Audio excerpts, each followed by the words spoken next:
बॉलीवुड के golden era यानी स्वर्णिम युग 1940 के दशक के अंत से 1960 के दशक के अंत तक था, जिसमें 1950 का दशक अपने चरम पर था। इस दौर में मदर इंडिया, प्यासा और मुगले आजम जैसी कई प्रतिष्ठित फिल्में बनी और फिल्मों पर भारतीय स्वतंत्रता के बाद के संघर्षों और विचारधाराओं का गहरा प्रभाव था।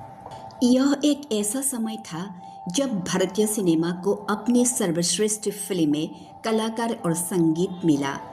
इस दौरान बिमल रॉय, राज कपूर, महबूब खान, गुरुदत्त जैसे निर्देशकों ने प्रतिष्ठित, यथार्थवादी और सामाजिक रूप से प्रासंगिक फिल्में बनाईं। दिलीप कुमार, देव आनंद, राज कपूर और अन्य दिग्गजों का उदय हुआ। फिल्म में संगीत की बहुत अहम भूमिका थी, जिसके परिणाम स्वरूप आवारा, मदर इंडिया और प्यासा जैसी क्लासिक फिल्में बनी। इस दौरान महबूब खान, बिमल रॉय, राज कपूर, गुरुदत्त जैसे निर्देशकों ने भारतीय जनता के संघर्षों को दर्शाने वाली क्लासिक फिल्में बनाईं। फिल्में सिर्फ मनोरंजन नहीं थी। 2 बीघा जमीन, प्यासा, सुजाता, बंदिनी जैसी फिल्मों ने समाज के ज्वलंत मुद्दों को बेबाक से उठाया, जिससे फिल्में तत्कालीन सामाजिक और राजनीतिक माहौल से गहराई से प्रभावित हुई। ये निर्देशकों वो दिग्गज थे जिनकी दृष्टि ने बॉलीवुड को ऊंचाइयों पर पहुंचाया। दिलीप कुमार, देव आनंद और राज कपूर जैसे दिग्गज कलाकार इस युग की पहचान थे। ट्रेजेडी किंग, शोमैन और स्टाइल आइकन, ये तीनों न सिर्फ भारत बल्कि अंतर्राष्ट्रीय स्तर पर पहचाने जाने वाले सुपरस्टार थे। उनकी लोकप्रियता किसी भी हॉलीवुड स्टार से कम नहीं थी। मीना कुमारी, मधुबाला, नरगिस, नूतन, वैजयंतीमाला, वाहिदा रहमान, गीता बाली जैसी दिग्गज अभिनेत्रियां सिर्फ खूबसूरत चेहरे नहीं थी, वे प्रतिभाशाली कलाकार थी जिन्होंने जटिल भूमिकाएं निभाई। उस समय बॉलीवुड फिल्मों का दर्शक वर्ग विशाल था। भारत के अलावा पूरा दक्षिण एशिया, मध्य पूर्व, सोवियत संघ, अफ्रीका और यहाँ तक कि चीन तक। आवारा और श्री 420 जैसी फिल्में सोवियत संघ और चीन में अविश्वसनीय रूप से लोकप्रिय थी, जहाँ राज कपूर को द ग्रेट फैन कहा जाता था। यह वह दौर था जब संगीत की गुणवत्ता अपने चरम पर था। इस युग के संगीत को भी बहुत सराहा गया।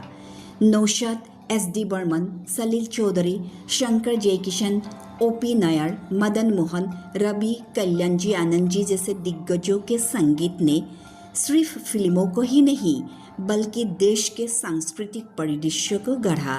शैलेंद्र, शाकिल बदायूनी, साहिर लुधियानवी, हसरत जयपुरी, मजरू सुल्तानपुरी जैसे गीतकारों की कलम से निकली गीतों को कविता का दर्जा दिलाया। उनके गीत दिल की गहराइयों को छूते थे और समाज को भी आईना दिखाते थे।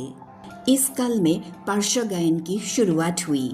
मोहम्मद रफ़ी, लता मंगेशकर, किशोर कुमार, मुकेश, तलत महमूद, गीता दत्त, सुरैया, आशा भोसले, मन्ना डे जैसे गायकों का महत्वपूर्ण योगदान रहा। इनकी स्वर्णिम आवाज़ें भारत की आत्मा बन गईं। उनके गीत सीमाओं को पार करके पूरी दुनिया में गूंजे। फिल्में अक्सर सामाजिक मुद्दों और उस समय के संघर्षों से गहराई से प्रभावित थी।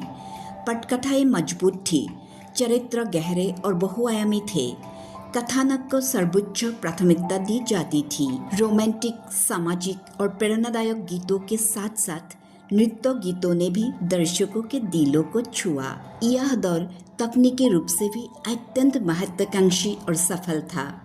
छायांकन, ध्वनि, रिकॉर्डिंग और विशेष प्रभावों में महत्वपूर्ण प्रगति हुई, जैसे मुगले आजम में टेक्निकलर का वैभव उपयोग, कागज के फूल में सिनेमेटोग्राफी का अद्भुत खेल, गुरुदत्त के अभिनव दृश्य संयोजन आदि। इस दौर में कई फिल्मों ने व्यावसायिक और समीक्षकों की सफलता हासिल की और यह भारतीय सिनेमा को विश्व मंच पर लाने में भी सहायक रहा। नरगिस की मदर इंडिया का कांस फिल्म फेस्टिवल में प्रदर्शन हुआ था। फिल्में रिकॉर्ड तोड़ कमाई करती थी। साल 1957 की फिल्म मदर इंडिया ने दुनिया भर में अपने समय की सबसे ज़्यादा कमाई करने वाली फिल्मों में से एक होने का रिकॉर्ड बनाया। इसकी तुलना हॉलीवुड के ब्लॉकबस्टर से की जाती थी। यह वह दौर था जब हमारी फिल्में सिर्फ मनोरंजन नहीं बल्कि एक सांस्कृतिक महाशक्ति थी।